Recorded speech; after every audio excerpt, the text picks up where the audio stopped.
உலகமெங்கும் வாழ்ந்து கொண்டிருக்கும் அஸ்ட்ரோ ரவி நேயர்கள் அனைவருக்கும் அன்பான வணக்கங்கள். நான் பாரம்பரிய ஜோதிடர் பா. ரவிக்குமார். இப்போ நாம் பார்த்துக்கிட்டு இருக்கக்கூடிய ஒரு தலைப்பு அப்படின்னு பார்த்தீங்கன்னா, அதாவது இந்த விசுவாவசு வருடத்துடைய கடைசி மாதம்னு சொல்லக்கூடிய பங்குனி மாதத்தினுடைய மாத பலன்களை பற்றி தான் இந்த காணொலியில் பார்த்துட்ருக்குறோம். இந்த பங்குனி மாதத்தோட இந்த விசுவாவசு வருடம் நிவர்த்தி அடையுது. அடுத்தது சித்திரை மாதம் புது வருஷம் பிறக்குது. அப்போ இந்த பங்குனி மாதம் சிம்ம ராசியில் பிறந்த உங்களுக்கு எந்த மாதிரியான ஒரு மாற்றங்களை கொடுக்க போகிறார் அப்படின்றத பற்றி தான் இந்த காணொலியில் பார்த்துட்ருக்குறோம். பொதுவாக சிம்ம ராசி, அதாவது சிம்ம ராசி அப்படின்னாவே நவகிரகத்திலேயே, அதாவதுன்றது இன்றைக்கி யாருன்னா ஒரு சிஎம் மாதிரி, ஸ்டேட்டஸ் பார்க்குறவர், கௌரவத்தை பார்க்குறவர். ஏன்னா இந்த நவகிரகமும் சிம்ம ராசியோட கண்ட்ரோலில் தான் இயங்கிட்டு இருக்கு. இப்படி இருக்கும்போது பொதுவாக சிம்ம ராசி அப்படின்னு எடுத்துக்கிட்டிங்க அப்படின்னா சிங்கம் மாதிரி. ஒரு விஷயத்தை முடிவு எடுத்துட்டிங்கன்னா அந்த விஷயம் செய்கிற வரைக்கும் ஓய மாட்டீங்க. அப்படி இருந்த உங்களுக்கு 3 மாதமாக குரு பகவான் வச்சு செஞ்சிட்டார். எப்போ இருந்தனா, அதாவது 2025 டிசம்பர் மாதம் 7ஆம் தேதியிலிருந்து, அதாவதுன்றது இந்த மார்ச் 11 வரைக்கும், அதாவது இந்த போன மாசி மாதம் 27 தேதி வரைக்கும் இப்போ குரு பகவான் வக்கரம் நிவர்த்தி அடைஞ்சிட்டார். இதுக்கு மேலே நீங்கள் சந்தோஷமாக உட்காரலாம். ஏன்னா இந்த 3 மாதமாக பார்த்தீங்க அப்படின்னா வேலை பறி போய் நிம்மதி இல்லாமல், சந்தோஷம் இல்லாமல், குழப்பத்தில் உட்காந்துக்கிட்டு ஒரு காரியம் பண்ண முடியாமல், தொட்ட காரியம் துலங்காமல், வெச்சு காரியம் விளங்காமல், எதிர்பார்த்த காரியம் நடக்காமல், கிட்டத்தட்ட சொல்லணும் அப்படின்னா ஒரு கிணத்துல போட்ட கல் மாதிரி கிடந்துட்டீங்க. சரிங்களா? ஆனால் இதுக்கு மேலே தான் உங்களுக்கு ஒரு நல்ல வாய்ப்புகளை தேடி வந்திருக்குது. ஏன்னா இந்த போன மாசி மாதம் 27ஆம் தேதியோடு முடிஞ்சிருச்சு. இப்போ பங்குனி மாதமும் பிறந்துருச்சு.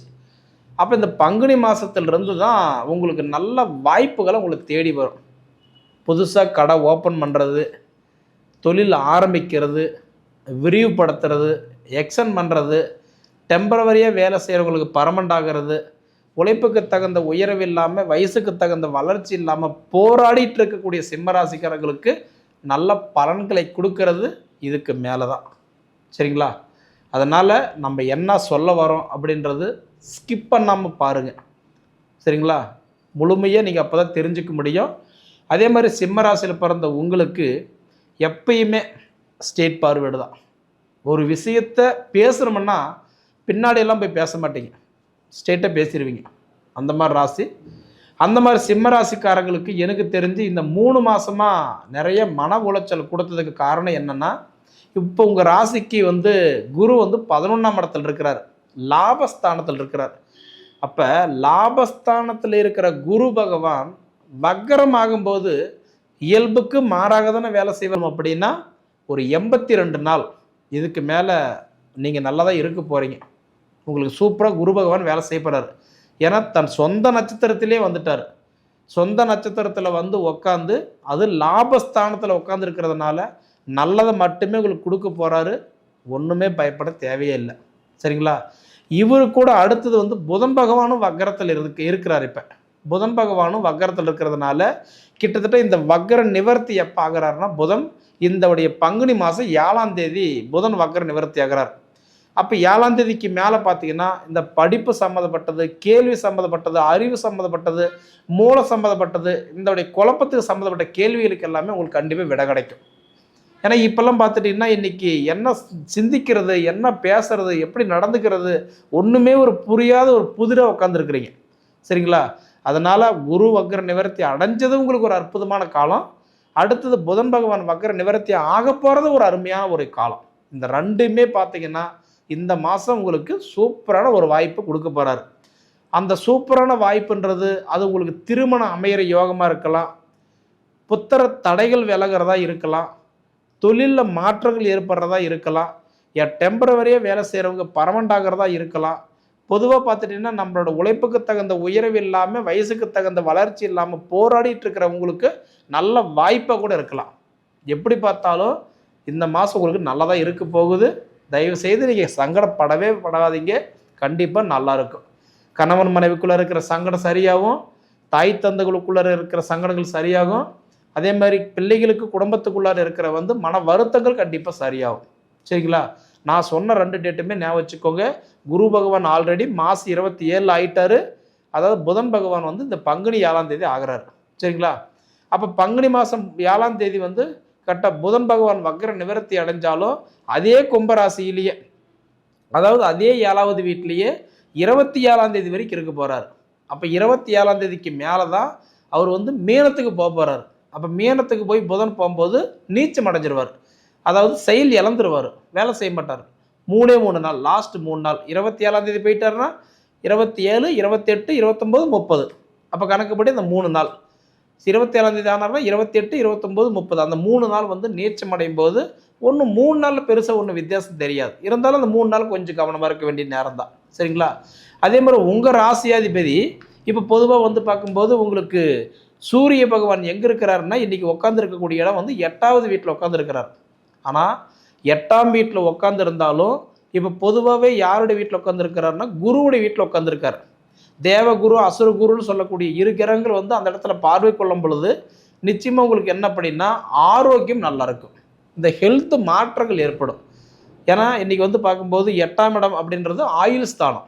ஆயுள் ஸ்தானத்திலேயே உங்கள் ராசி அதிபதியை உட்காரும்போது என்ன பண்ணுவார்னா நம்மளுடைய இந்த ஸ்கின் அலர்ஜி, உடல் உபாதிகள், 2வது நம்ம பின்னாடி கட்டன்றது பின்தலை அப்படின்னு சொல்லலாம், முதுகுத்தண்டு, அதாவது பின்வடை அப்படின்னு சொல்கிறது, இந்த மாதிரி பின்பகுதியில் இருக்கக்கூடிய தொந்தரவுகள் ஏதாவது இருந்துகிட்டு இருந்தது அப்படின்னா கண்டிப்பாக இதெல்லாம் சால்வ் ஆகும்.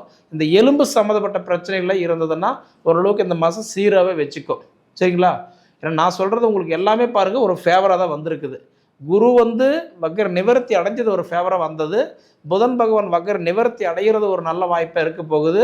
உங்கள் ராசி அதிபதி 8ஆம் இடம் ஆயுள் ஸ்தானத்தில் போய் இப்போ உட்காந்து இருக்கிறதுனால முதல்ல அந்த உடல் உபாதிகள் சீராக வச்சுக்கிறதுக்கு உண்டான இடத்துல போய் உட்காந்துட்டார். 1ஆம் தேதியிலிருந்து 30ஆம் தேதி வரைக்கும் இடையிலெல்லாம் மாற மாட்டார். முழுமையே 8ஆம் இடத்துல இருக்கிறதுனால முழுக்க இந்த ஹெல்த்துக்கு சம்மந்தப்பட்ட விஷயங்கள் எல்லாமே ஓரளவுக்கு நல்லா இருக்கும். நீங்கள் பயப்பட வேண்டாம். அடுத்தது பார்த்துட்டிங்கன்னா உங்களுக்கு சுக்கிரன் 8ல் இருக்கிறார். சுக்கிரன் 8ஆம் இடத்துல இருக்கிறதுனால பொதுவாகவே இந்த வரன் மட்டும் கிடையாது, அதாவது இந்த அத்தியாவசிய பொருட்கள், இந்த ஆடம்பர பொருட்கள், இப்போ நிறைய பேருக்கெல்லாம் ஏசி வாங்கணும், அதாவது வாஷிங் மிஷின் வாங்கணும், ஃப்ரிட்ஜு வாங்கணும், இந்த மாதிரி ஆடம்பர பொருட்களெல்லாம் வாங்கணும்னு நினைக்கிறவங்களுக்கெல்லாம் கண்டிப்பாக இந்த மாதம் உங்களுக்கு அதுவும் 12ஆம் தேதி வரைக்கும் பார்த்தீங்கன்னா சுக்கிரன் உச்சத்தில் இருக்கிறதுனால கண்டிப்பாக உங்களுக்கு வாங்குறதுக்கு நிறைய பேர்த்துக்கு அந்த பிரார்த்தம் இருக்குது. எங்கே சார் இருக்கிற கடனை கட்டினா போதும், வாங்கிட்டு வாங்கின கடனே நான் கட்ட முடியாமல் உட்காந்துருக்கிறேன் அப்படின்னு சொல்கிறவங்களுக்கு, அதாவது நான் சொல்கிறவங்க வாங்கணும்னு நினைக்கிறவங்களுக்கு தான் அந்த வாய்ப்பு இருக்குதுன்னு சொல்லலாமா தவிர வாங்கிட்டவங்களுக்கு நான் நல்லா இருக்குதுன்னு நான் சொல்லுங்க. சரிங்களா? வாங்கணும்னு நினைக்கிறவங்களுக்கு 12ஆம் தேதி வரைக்கும் நிச்சயமாக ஓரளவுக்கு நல்ல வாய்ப்புகளை கொடுத்துருவார். வாங்கிட்டவங்களுக்கு என் கஷ்டமெல்லாம் எப்போ சார் நல்லாகும் அப்படின்னு பார்த்தீங்கன்னா 12ஆம் தேதிக்கு மேலே நல்லாயிருக்கும். சரிங்களா? ஏன்னா 12ஆம் தேதிக்கு மேலே பார்த்துட்டுனா சுக்கிரன் போய் 9ஆம் இடத்துக்கு போகிறார், பாக்கியஸ்தானத்துக்கு போகிறார். அப்போ ஓரளவுக்கு கண்டிப்பாக நல்லா இருக்கும். சரிங்களா? அதனால் வாங்கணும்னு நினைக்கிறவங்களுக்கு 12ஆம் தேதிக்கு முன்னாடி, வாங்கிட்டவங்களுக்கு 12ஆம் தேதிக்கு மேலே, அப்போ எப்படி பார்த்தாலும் நல்ல ஒரு மாற்றத்தை கொடுக்க போகிறாரு. அடுத்தது பார்த்துட்டோன்னா செவ்வாய் 7 இருக்கிறதுனால இந்த திருமணம் வரன் பார்த்துட்டு இருக்கக்கூடியவங்களாக இருந்தீங்க அப்படின்னா கண்டிப்பாக இண்டிவிஜுவலாக உங்கள் சுய ஜாதகத்தை ஒரு தடவை பார்த்துக்கிடுங்க. ஏன் சொல்கிறேன்னா இப்போ நிறைய கிரகங்கள் எல்லாம் மாற்றம் ஆகிறாரு. இப்போ உதாரணத்துக்கு சொல்லணும்னா வாக்கிய பஞ்சாங்கத்துப்படி உங்களுக்கு 6ஆம் தேதி சனி பெயர்ச்சாகிறார். ஒன்றும் வித்தியாசம் இல்லை. ஆல்ரெடி உங்களுக்கு கும்பத்தில் இருக்கிற சனி போய் மீனத்துக்கு போய் 1 வருஷம் ஆயிடுச்சு. இப்போ மீண்டும் அதாவது கும்பத்திலிருந்து மீனத்துக்கெல்லாம் போகல, ஆல்ரெடி போய் 1 வருஷம் ஆயிட்டார். இருந்தாலும் இந்த மாதிரி கட்டன்றது பெயர்ச்சடைகிற காலம், அடுத்தது நான் சொன்ன மாதிரி குரு வக்ர நிவர்த்தி அடைகிற காலம், சுக்கிரன் இப்போ உச்சத்தில் உட்காந்துருக்கிற காலம், புதன் வக்ர நிவர்த்தி அடைகிற காலம், இது எல்லாமே சிம்மராசிக்கு ஒரு நல்ல ஒரு ஆதாயமாக இருக்க போகுதுன்னு நான் சொல்ல போகிறேன். சரிங்களா? அதனால் நான் சொல்கிறது என்னென்னா காய்ச்ச மரம் கல்லடிப்படுன்னு சொல்லுவாங்க. அதாவது கஷ்டப்படுங்க, அதுக்கு உண்டான பலன் இந்த மாதம் கண்டிப்பாக சொல்கிறேன் நிச்சயம் கிடைக்கும். இண்டிவிஜுவலான கேள்விகள் எனக்கு எதாவது இருக்குதுங்க அப்படின்னு நீங்கள் சொன்னீங்க அப்படின்னா உங்களோட சுய ஜாதகத்தை அனுப்பி வைங்க, எப்படி இருக்குதுன்னு பார்த்துக்கலாம். ஆனால் அதை போக பொதுவாக உங்களுடைய கிரக நிலைகள் எல்லாமே எனக்கு தெரிஞ்ச ஓரளவுக்கு நல்லா தான் இருக்குது. ஏன்னா குரு பகவான் வக்கரத்தில் போனதுனால தான் 3 மாதமும் படாத கஷ்டம். சரிங்களா? அது எல்லாமே இப்போ நிவர்த்தி அடைஞ்சிட்டார், பயப்பட வேண்டாம். சரிங்களா? குரு பகவான் வந்து இயல்பு நிலைக்கு வந்துட்டாவே உங்களுக்கு 11ஆம் இடத்துல இருக்கிறார் இல்லைங்களா.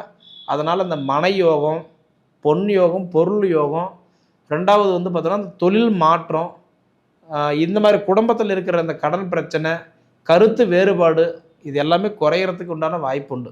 சரிங்களா. ஒன்றும் பயப்பட வேண்டாம். கிட்டத்தட்ட எனக்கு தெரிஞ்சு ஒன்று தான். அதாவது சிம்ம ராசி, நீங்கள் வேறு எங்கேயுமே போக வேண்டாம். காலையில் எந்திரிக்கிறீங்களா, தலையோட தண்ணி ஊற்றிக்கிட்டு சூரிய பகவானை நமஸ்காரம் பண்ணிக்கோங்க. ஏன்னா உங்களுடைய ராசியாதிபதியே சூரியன் தான். காலையில் எந்திரிச்ச உடனே தலையோட தண்ணி ஊற்றிக்கிட்டு சூரியனை நமஸ்காரம் பண்ணிட்டு வாங்க. கண்டிப்பாக சொல்கிறேன், உங்கள் மனசில் இருக்கிற அந்த கஷ்டம், குழப்பம், வேதனை, சிக்கல் இது எல்லாமே சீராக வச்சுக்கும். சரிங்களா. போகணும்னு நினச்சிங்க அப்படின்னா, அதாவது எங்கே போனால் நல்லாயிருக்கும் அப்படின்னு வந்து பார்த்திங்கன்னா 100% உங்களோட ராசிக்கு, அதாவது சூரியனார் கோயில் ஆடுதுறையிலுக்கு தான் போகணும். சீர்காழியில் இருக்குது, அந்த சைடு தான் போயிட்டு வரணும். ஆனால் அவ்வளோ தூரம் போக முடியாதுன்றதுனால தான் நான் என்ன சொல்கிறேன்னா, சிம்பிளாக டெய்லி சூரிய பகவான் நமஸ்காரம் பண்ணிட்டு வாங்க. நிச்சயமாக நல்லதே நடக்கும். சரிங்களா.